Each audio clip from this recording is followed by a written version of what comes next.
Sebesar apapun engkau dan saya, sehebat apapun kita dalam dunia ini, seluar biasa apapun melegendanya kita di mata orang, dan luar biasanya kita di mata orang, hidup kita tidak bermakna sebelum kita mengaitkan diri kita dengan rencana Allah menyelamatkan manusia di dunia ini.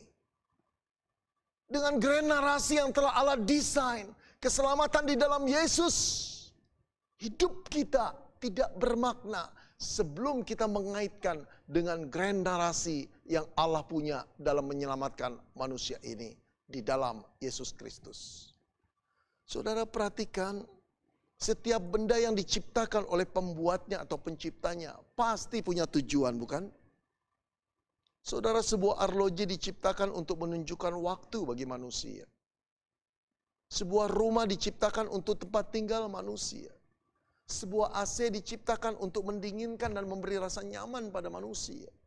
Sebuah HP diciptakan untuk komunikasi, untuk mempercepat komunikasi manusia. Segala sesuatu yang diciptakan oleh pembuatnya pasti ada tujuannya. Saudara, pernahkah saudara bertanya pada diri saudara sendiri dan kepada Tuhan, untuk apa engkau dan saya diciptakan? Pasti ada satu reason, bukan? Tidak mungkin kita ada tanpa maksud Tuhan menciptakan kita. Barangkali ada saudara yang berkata, wah Pak, saya nggak mikir-mikirin seperti itulah Pak.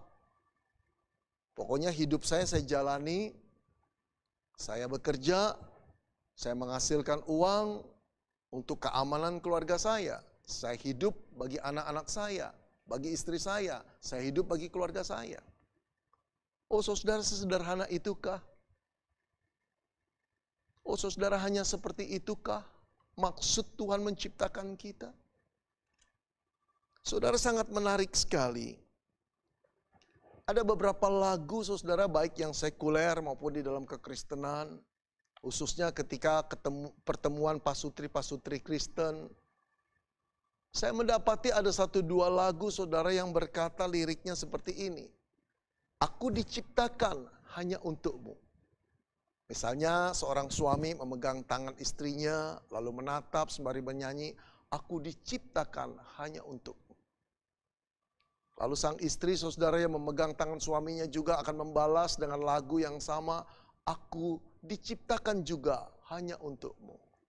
Oh, nampaknya indah dan romantis. Seperti lagu-lagu sekuler, lagu duniawi, di mana 2 orang duet, pria dan wanita, menyanyikan dengan lirik yang sama. Aku diciptakan hanya untukmu. Lalu sang wanita berkata, aku juga diciptakan hanya untukmu. Saudara, lirik yang menggelitik karena kebenarannya harus kita kritisi. Betulkah ada manusia diciptakan untuk manusia lainnya? Betulkah? Saudara, tidak salah kalau kita memelihara istri kita, keluarga kita, anak-anak kita, memberi jaminan hidup kepada mereka. Tapi pertanyaan saya, betulkah kita sebagai suami diciptakan untuk keluarga kita? Untuk teman hidup kita, hanya sebatas itu? Betulkah seorang istri berkata bahwa saya diciptakan Tuhan hanya untuk suami dan anak-anak saya? Tujuan hidup saya hanya itu. Betulkah saudara, orang tua boleh berkata, aku diciptakan untuk anak-anakku, membesarkan mereka, itulah tujuan hidupku. Mohon maaf saudara, andai kata pasangan kita meninggal dunia, andai kata anak-anak kita telah pergi dari rumah tangga kita, karena mereka telah dewasa, karena mereka telah menikah, apakah tujuan hidup kita sudah selesai? Kalau sudah selesai berarti sisa hidup kita hidup tanpa tujuan, bukan? Pertanyaan yang mendasar yang tadi saya katakan, benar gak ada manusia diciptakan untuk manusia lainnya? Saudara, hanya Alkitab yang bisa menjawab itu. Kolose 1 ayat 16 berkata demikian saudara. Karena di dalam Dialah telah diciptakan segala sesuatu yang ada di surga dan yang ada di bumi, yang kelihatan dan yang tidak kelihatan, baik singgasana maupun kerajaan, baik pemerintah maupun penguasa. segala sesuatu diciptakan oleh Dia, Tuhan. Dan untuk Dia, Tuhan. Saudara, ternyata hidup kita bukan diciptakan untuk keluarga kita, kerajaan bisnis kita, memenuhi mimpi-mimpi indah kita atau ambisi kita. Bukan, saudara. Hidup kita diciptakan oleh Tuhan dan untuk kemuliaan Tuhan. Inilah yang harus kita mengerti.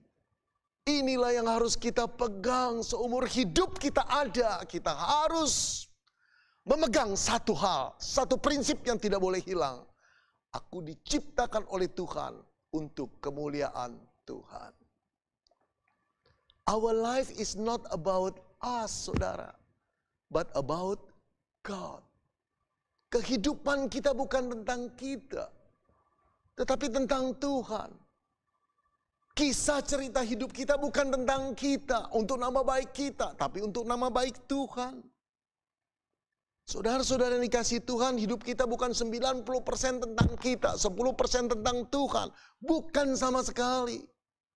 Hidup kita adalah 100% tentang Tuhan dan tentang kemuliaannya yang hadir dalam hidup kita.